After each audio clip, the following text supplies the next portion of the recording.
Won't you rise up, baby, it's a revolution.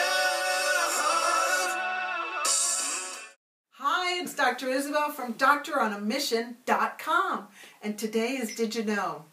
Did you know about coconut sugar? So many people are asking me, Doc, should I or shouldn't I use coconut sugar? Well, let's take a look. The biggest selling point about coconut sugar is that it's a low GI, which means a low glycemic index. Unfortunately, the low glycemic index, or the glycemic index in general, does not pertain to sweeteners, so don't be fooled. Just because it's a low GI does not mean it's good for you. The second part is that overall there's not much difference between coconut sugar and white sugar, maple syrup, and honey. They're all sugars. Sugars do one thing. They increase a hormone called insulin. And what does insulin do? It stores fat, especially belly fat, which we don't like. Yuck.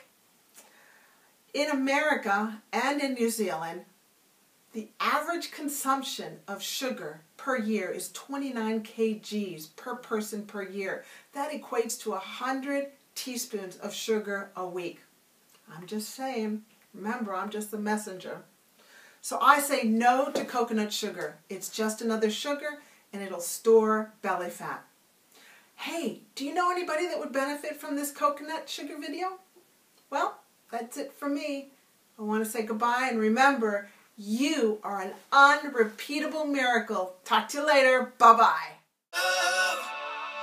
Won't you rise up, baby, it's a revolution.